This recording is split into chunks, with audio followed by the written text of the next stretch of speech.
غلط فهمی هفتم که وجود داره ای است که دشمنان اسلامی را میگن که وقت اسلام خانما را میگه که ایجاب کو، بعد از که اونا ایجاب میکنن اونا را ذلیل میسازه. بله، وقت خانما ایجاب میکنه اسلام اونا را ذلیل میسازه. پیش از اینکه سوال براتان جواب بدم، ما براتان گپ تاریخ میزنم. تاریخ امروز را میگه در دوره بابلیان اگر یک مرد خانما به قتل میرساند، پس بجای ای که او مرد جزا بتن، خانم او مرد به قتل میرساندن. این قانون او زمان بود. اگر دوران یونان بخوانین، اگر شما تاریخ بخوانین، دوی ذکر است که یک زن بود به نام پاندورا که منوس بود که به خاطر او تمام بدی ها در یونان بود، فقط به خاطری که او زن در اوجه بود. در یونان اول زنها را احترام میکردن، بعد از او اونا را به خاطر عمل جنسی استفاده میکردن. در دوران روم خانم‌ها را فقط به خاطر معامله جنسی، فقط به خاطر معامله جنسی استفاده میکردن، فقط به می خاطر. و حکومت مصر در او زمان خانم‌ها را میگفتن که اینا در اصل شیطان هستند. و پیش از اینکه قرآن کریم نازل شود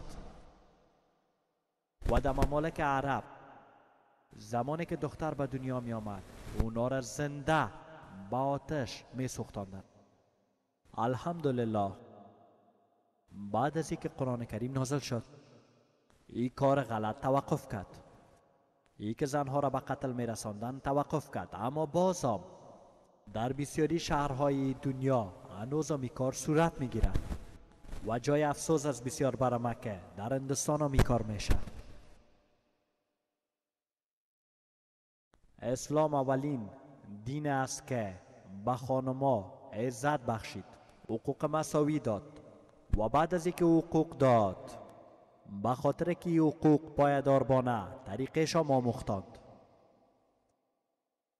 زمانی که به خانما حقوق داد طریقش آموختند که چگونه حقوق برقرار بانه و خداوند متعال ایجاب را به خاطر خانما در اسلام فرض گفت. اما اکثر علما درباره ایجاب زنا گپ میزنه، اما خداوند متعال اول در قرآن کریم درباره ایجاب مردا گپ میزنه، بعد از او درباره ایجاب زنا. خداوند متعال در قرآن کریم در سوره نور آیت شماره 30 میفرماید که بگو برای مردان مومن که زمانی که یک زن اونا دیدن و در ذهنشان خیالات غلط بیایه، پس نگاه خود پایین کنن تا که از شرمگاه خود حفاظت کنن. یعنی در اسلام زمانی که یک مرد زن میبینه خیالات غلط در ذهنش میآید، نگاه های خود پایین کنه. یک زمانه یک مرد مسلمان بود که دختر دید و طرفش نگاه کرده میره، پس ما برش گفتم بیادر در اسلام این قسم طرف زن دیدن حرام است. پس او برای ما میگه که پیغمبر ما گفته که در اسلام طرف زن یک بار که ببینین معاف است، دوم بارم ببینین معاف است. ما خو هنوز نظر اول مکمل نکردیم. محمد صلی الله علیه و سلم یک دفعه نداشتن که شما یک دختر 10 دقیقه متواتر طرفش ببینین بدون پل کردن و بگوین که هنوز درست ندیدیم. رسول الله فرمودند که اگر شما اشتباهاً یک دختر شما میبینین دوباره نبینین تا که در ذهن شما چیزای بد خطور نکنه. بله، چیزای بد خطور نکنه. فوراً بعد از او در آیت دوم درباره خانم‌ها ذکر است. خداوند متعال در سوره نور در آیت 31 می فرماید که بگوین به خانم‌ها که نگاه‌های خود را پایین کنند و سر خود را پت کنند و زینت خود نشان ندهند، فقط او که خودش ظاهر میشه.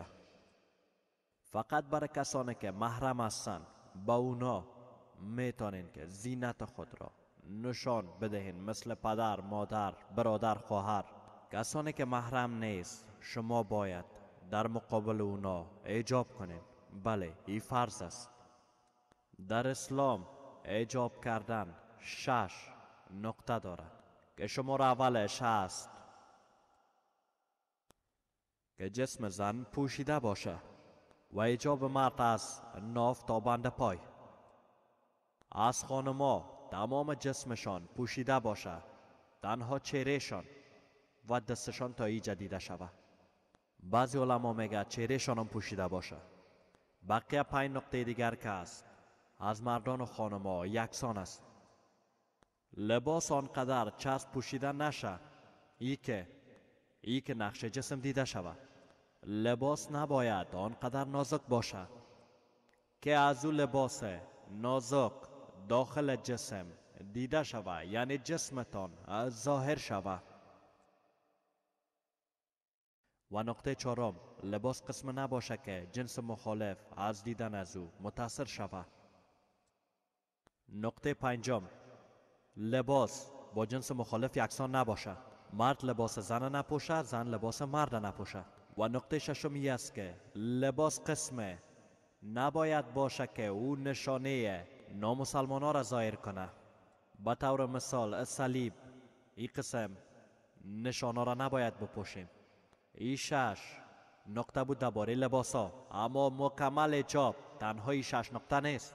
بر علاوه لباس با کدام طریقه مرد و زن پیش بیاید، ای که با کدام طریق خانما بگردن، با کدام طریق مردا نگاه کنن، درباره همه ایجاب ذکر میکنه. بله، درباره ذهن، درباره قلب، درباره همه چیز ایجاب ذکر میکنه که چگونه مرد و زن باید این ایجاب مراعات کنه، تنها لباس نه. و خداوند متعال در قرآن کریم در سوره احزاب آیت 59 می فرماید که ای پیغمبر، ای رسول، که بگو بر خانمای خود، بر دخترای خود و بر خانمای مومن که زمانی که اونا بیرون میرن باید جسم خدا بپوشانن تا که مردم اونا را بشناسه و اونا را اذیت نکنن. بله، تا که اونا را بشناسه و اونا را اذیت نکنن.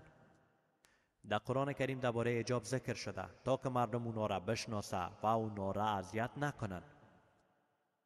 ما از شما میخوایم سوال کنم که اگر که به طور مثال دو خواهر دوگانه‌ای است، بله، دو خواهر دوگانه‌ای و هر دوی اونا بسیار مقبول هستند، و اگر هر دوی خواهرها در جاده در حال قدم زدن باشند، یک خواهرش لباس اسلامی پوشیده باشد، تمام بدنش پوشیده باشد، فقط صورتش و دستش تا بند دست معلوم شود، و خواهر دوم لباس غربی پوشیده باشد که در او حصه های بدنش معلوم میشه، دامن کوتاه و بلوز چسب با این قسم لباس میره، و در او بغل یک ولگرد استاده باشه که یک دختر اذیت کنه. پس من از شما سوال میکنم که او اول کی را اذیت میکنه؟ او دختر را که حجاب اسلامی پوشیده، یا او دختر را که لباس کوتاه پوشیده و توجه را زیادتر جلب کرده؟ کی را اذیت میکنه؟ کی را؟ طبعا کسی که لباس غربی پوشیده. این جواب بسیار آسان است، به فکر کردن نیاز نیست. این قسم لباس که مردم دعوت کنه که بیا مرا اذیت کو، از مردم اذیت میکنن دیگه. با این خاطر در قرآن کریم ذکر است که حجاب خانما را از اذیت نجات میده. و در اسلام بعد از این اگر کدام مرد بالای یک زن تجاوز میکنه، بله زنا میکنه، پس به او جزای مرگ داده میشه. نامسلمانا میگن جزای مرگ. در این دوره اسلام یک دین بیرحم است، مذهب جاهل است. جزای مرگ در این دوره. اما زمانی که من از نامسلمانا پرسان میکنم که اگر شخص خدای نخواسته بالای خانمتان یا بالای مادرتان تجاوز کنه و او را در مقابلتان در محکمه حاضر کنه، پس شما بر از او چی جزا میتین؟ 100% نامسلمانا گفتند که ما جزای مرگ به او میتیم. بعضی ها خود گفتند که ما او را جور داده میکشم. اگر کسی بالای مادرتان تجاوز میکنه پس شما او را حتما میکشین. میخواین او را به قتل برسانین، اما او اگر بالای مادر کسی دیگه تجاوز کنه شما میگین چقدر مذهب زشت است اسلام، چقدر بیرحم است. در امریکا که ما میگیم یک کشور بسیار پیشرفته است، بله یک کشور پیشرفته است، ما اکثرا فکر میکنیم که ترقی یافته کشور امریکاست.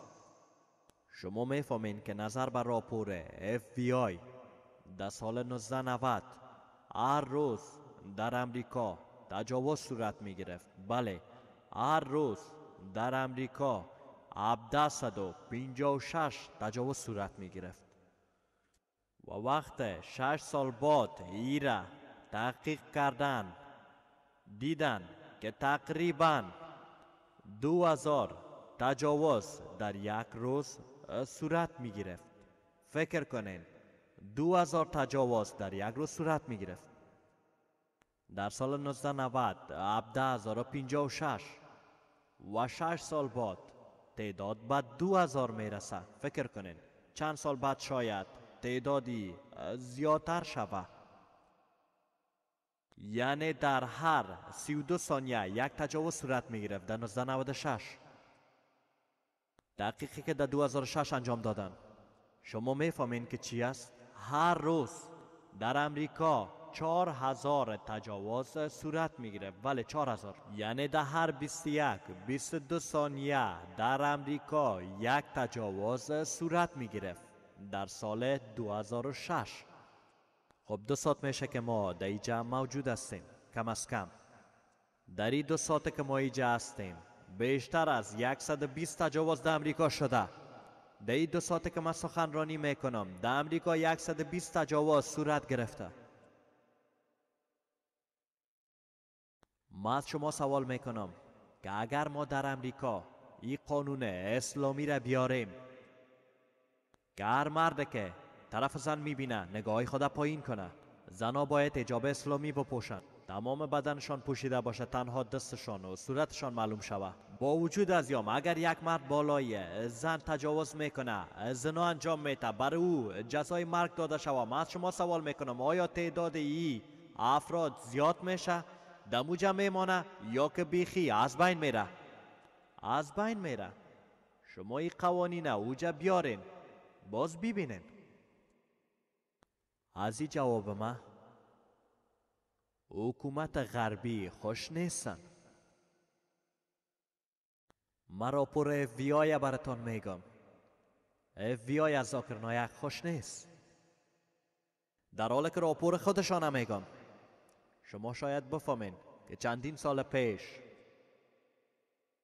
در جون 2010 در تاریخ 17 مانع آمدن ما در انگلستان شدن. چرا؟ یک دلیل بود که رسانه ها بیان میکردن که دکتر ذاکر نایک میسوجنیست است. میسوجنیست یک کلمه انگلیسی است که معنایش از ذاکر نایک یعنی برخلاف زن است. از خانما نفرت میکنه. شما ببینین که خانما میگن از من نفرت داره. در اینجا بیشتر از 40% مردم خانما تشکیل میتن، بیشتر از 40%. رسانه ها میگن که ذاکر نایک در جواب خود میگه که ای که لباس غربی بپوشین مردا را به تجاوز دعوت میکنین. ای که ذاکر نایک میگه که لباس غربی بپوشین پس مردا را به تجاوز دعوت میکنین. از این خاطر ذاکر نایک برخلاف زناست، از زنان نفرت داره. این رسانه های غربی را خو میفهمین که سیاه را سفید میسازن، سفید سیاه، قهرمان شیطان میسازن و شیطان قهرمان. دمو روزنامه سنده تایمز که برخلاف من نوشته کرده بودن در جون 2010 چند ماه پیش از او، در 9 مارچ 2009 چند ماه پیش از او در 9 مارچ 2009 یک مقاله آمده بود که یک نظرسنجی صورت گرفته بود دمو روزنامه. انگلیس ها، بله، در هر 7 انگلیس یکیش ایره میگفت که اگر خانما لباس درست نپوشن، لباس کوتاه بپوشن که بدنشان معلوم شوه؟ البته ایره من نمیگم، ایره انگلیس را میگن. ده هر 7 نفر یکیش ایره میگه که اگر خانما لباس درست نپوشن بدن اونا معلوم شوه پس اونا را باید بکشیم. ایره من نمیگم ایره، در بین هر 7 نفر یکی اونا میگه. دمو روزنامه 5 سال پیش در 31 نوامبر یک بررسی انجام داده بودند که تقریبا 26% انگلیسا ایره میگن که دلیل اصلی ای که بالای خانما تجاوز صورت میگیره ای است که او خانما لباس کوتاه میپوشن.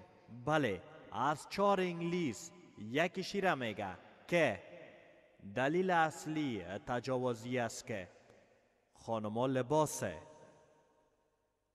کوتاه میپوشن. با اونا انگلیسا موافق است، با من مخالف است. چرا که میگن ذاکر نایک مسلمان است، ذاکر نایک بنیادگر است. بله هستم، من افتخار میکنم که مسلمان هستم، من افتخار میکنم که بنیادگر هستم. اسلام برخلاف کسانی است که کارهای غلط میکنن، کسانی که تجاوز میکنن. اسلام برخلاف تمام چیزهای غلط است.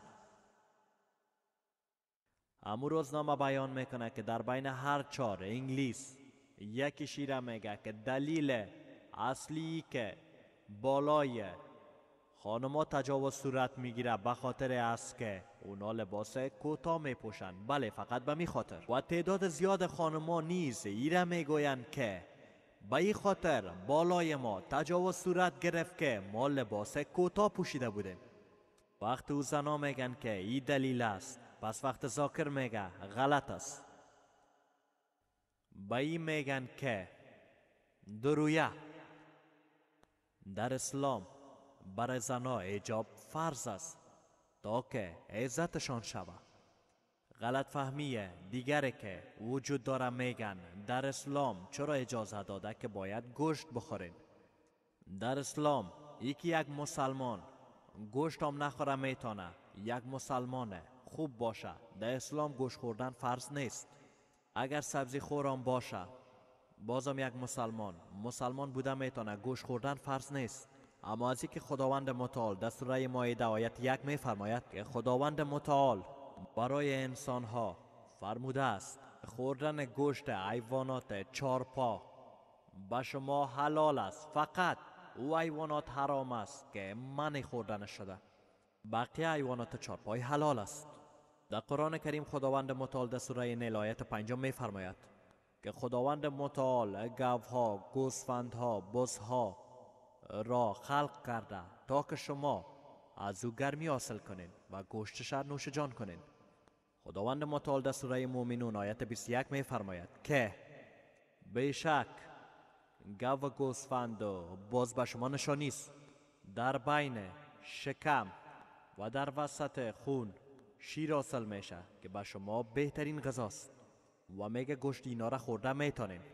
پس وقت خالق ما برای ما اجازه داده که گوشت حیوانات بخوریم، پس چرا ما نخوریم؟ دانش امروزی را میگه که جسم به 30 امینو اسید نیاز داره که 8 تای از این پیدا نمیشه. 8 دانش در جسم پیدا نمیشه و این 8 امینو اسید ما باید در خوراک خود حتما بگیریم. در هیچ سبزیجات نیست که این 8 امینو اسید وجود داشته باشه. بله، در هیچ کدام اینا موجود نیست. اگر این 8 دانه موجود باشه میگن که مکمل پروتین. الحمدلله در گوشت هر 8 امینو اسید موجود است. گوشت بر علاوه پروتین آهن داره و همچنان ویتامین B1.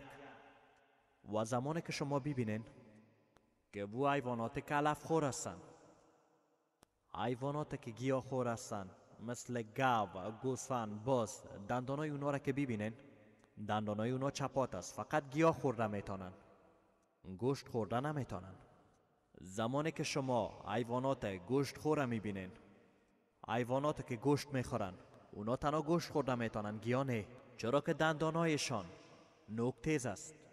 زمانی که انسان ها دندانهای خود در آینه میبینند که دندانهایشان چپاتم است، نوک دارم. اگر خداوند متعال ما را میگفت که تنها باید سبزیجات بخورین، پس چرا دندانهای نوک تیز داد؟ به خاطر خوردن گوشت. زمانی که اگر شما از نگاه طبابت ببینین، حیواناتی که تنها گیاه خورده میتونن، گوشت خورده نمیتونن، سیستم معدهشان قسم است که تنها گیاه را هضم کرده میتونن، گوشت نه. بله، معدهشان گیاه را هضم کرده میتونه، گیاه را، گوشت نه. و زمانی که درباره معده حیوانات گوشت خور تحقیق کنین، سیستم هضمیشه، پس میبینین تنها او گوشت هضم کرده میتونه، بله سبزیجات نه. اما اگر سیستم معده انسان ببینین، سیستم هضمیشه ببینین، هم گوشت هضم میتونه هم سبزیجات. اگر خداوند میخواست که ما گوشت نخوریم، پس چرا بر ما این قسم سیستم داد؟ واضح است ای که هم گوشت بخوریم هم سبزیجات. بسیار اندوها این غلط فهمی را دارن که در مذهب اونا گوشت خوردن حرام است. اگر کتابای اونا را شما به دقت مطالعه کنین، در کتابایشان واضح ذکر شده که میتونین شما گوشتان بخورین و میتونین شما سبزیجاتان نوش جان کنین، واضح بیان شده. در منوسمرتی صفحه 5، بله در جزء 5 و جزء 30 ذکر شده که حیوانات را که گوشتش حلال است شما خوردن میتونین، چرا که بعضی حیوانات به خاطر پیدا شده که گوشت بخورین. کسی که گوشت حیواناتی که حلال است میخوره گناه نمیکنه، چرا که خداوند متعال بعضی حیوانات به خاطر خوردن پیدا کرده و بعضش به خاطر خوراندن.